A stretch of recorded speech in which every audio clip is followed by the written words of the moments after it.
Dia, professor Fernando, mais uma aula de geografia para alunos dos sétimos anos. Início da apostila 3, capítulo 8.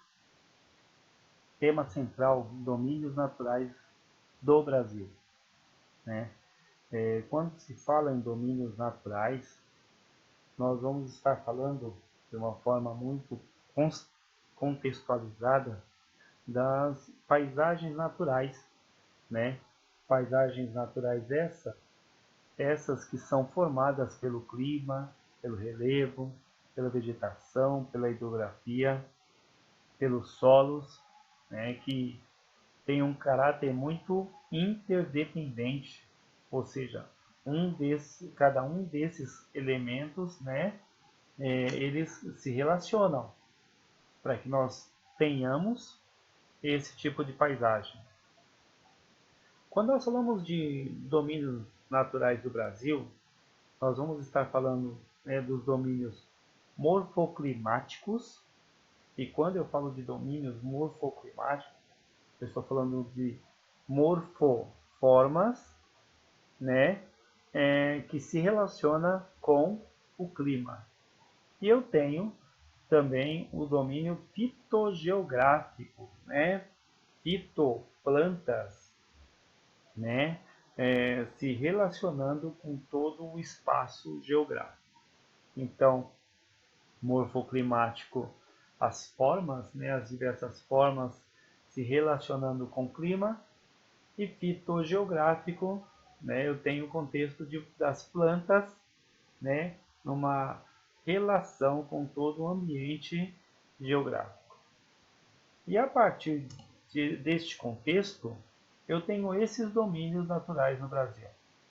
Eu tenho o domínio amazônico, os cerrados, mares de morros, caatingas, araucárias, pradarias e as chamadas áreas de transição, ou seja, áreas que ficam entre uma e outra, ou um e outro domínio natural. Essa classificação de domínios naturais do Brasil, ela foi constituída pelo professor geógrafo Assis Abi Saber, de origem árabe, mas radicou-se no Brasil, foi professor titular da USP durante muito tempo. Nós vamos dar início trabalhando cada um desses domínios. Nós vamos começar pelo domínio amazônico e a cada aula nós vamos estar trabalhando um desses domínios. Aqui aparece a imagem do domínio amazônico, né? Região esta localizada na parte norte do Brasil, né? É uma região que tem mais ou menos 4,2 milhões de quilômetros quadrados. É o maior domínio natural do Brasil, ou seja, só esse domínio ele tem quase metade do Brasil, né? Então, o domínio amazônico ele pega quase metade do Brasil. Qual a forma de relevo que vai se apresentar? É um relevo de terras baixas, ou seja, formado por planícies em sua maior parte. Essas planícies, né, são aquelas planícies de várzeas fluviais ou terras baixas. Quando eu falo de várzeas fluviais, são regiões inundadas próximos ao rio ou às margens do rio.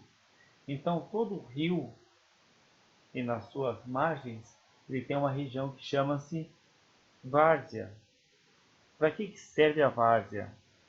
Justamente para receber as águas no período das enchentes.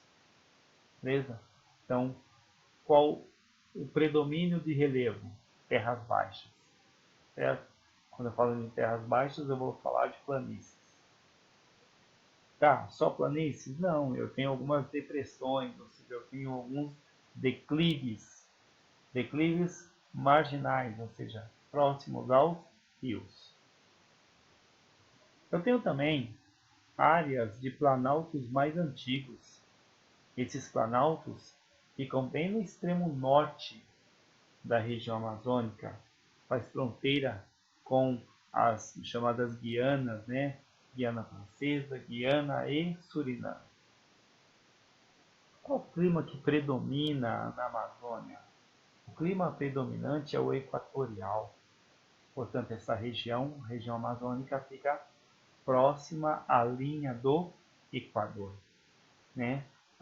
É uma região de baixa latitude, temperatura elevada, né? Alta pluviosidade, chove muito nessa região, tá? A média pluviométrica nessa região é de mais ou menos 2.600 milímetros anuais, ou seja, é uma região que chove muito, é uma região muito quente e é uma região extremamente úmida. Nesse domínio amazônico encontra-se, ou seja, a maior rede fluvial do planeta. Ou seja, na região amazônica é a parte do planeta que tem a maior incidência de rios e seus afluentes, né? Tem como rio principal nessa região o rio Amazonas, né? Que é o rio mais extenso do mundo, e os seus diversos afluentes. Eu tenho aqui 3 itens que são muito trabalhados quando se fala da parte hidrográfica, né, da Amazônia. Os braços de rios. Então eu tenho os igarapés, eu tenho o Paranamirim e tenho o Furnas. Cada braço desse tem uma característica diferente. Os igarapés, né, se fala muito em igarapés. É um curso d'água em geral, né, escura, onde se chega às áreas mais fechadas da floresta amazônica. Ou seja, aquela região onde tem um povoado muito simples, onde tem alguma aldeia indígena. Então, os igarapés são as regiões mais afastadas, mais periféricas da Amazônia. Segundo momento, nós temos o Paranamirim. Então, são os cursos d'água que contornam algumas ilhas fluviais, ou seja, algumas ilhas que ficam lá no meio dos rios, dos grandes rios, né? Inclusive tem alguns povoados que moram nessas ilhas fluviais. O terceiro são chamados furos. São pequenos e estreitos canais de rios sem correnteza própria que cortam essas ilhas fluviais. Ou seja, eles interligam trechos de planícies inundadas. Nós temos os estratos de vegetação. Quando eu falo em estratos, eu estou falando de camadas, né? A vegetação ela é constituída de camadas, de estratos. Então nós temos as matas de igapó, as matas de várzea e as matas de terra-firme. Nós vamos estudar cada um desse extrato para que vocês possam estar se familiarizando com isso. Então nós temos no primeiro plano as matas de igapó, né? O que são essas matas de igapó?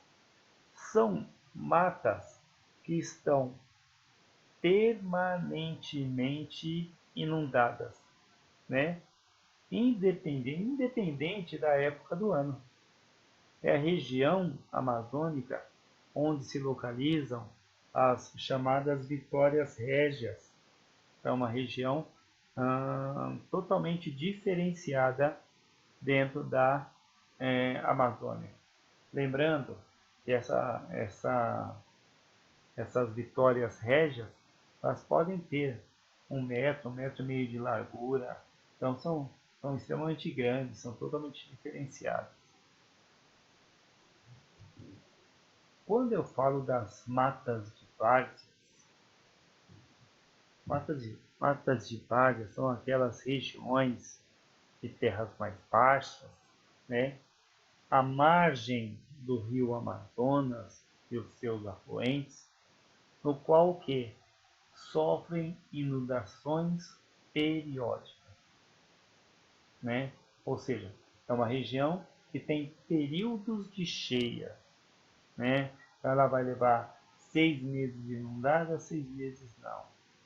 Por isso que se constroem nessa região aquelas chamadas casas de palafita, onde elas ficam mais altas, né?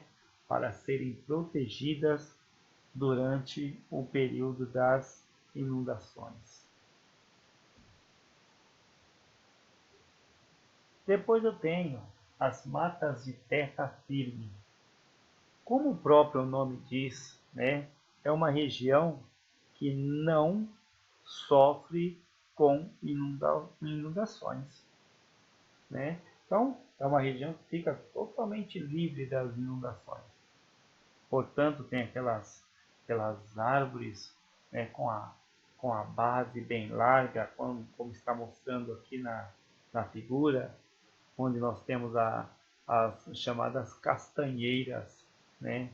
Ó, castanha do Pará, Pará região norte, ou seja, as castanheiras que são árvores muito típicas da Amazônia. Até a próxima aula, obrigado, até mais.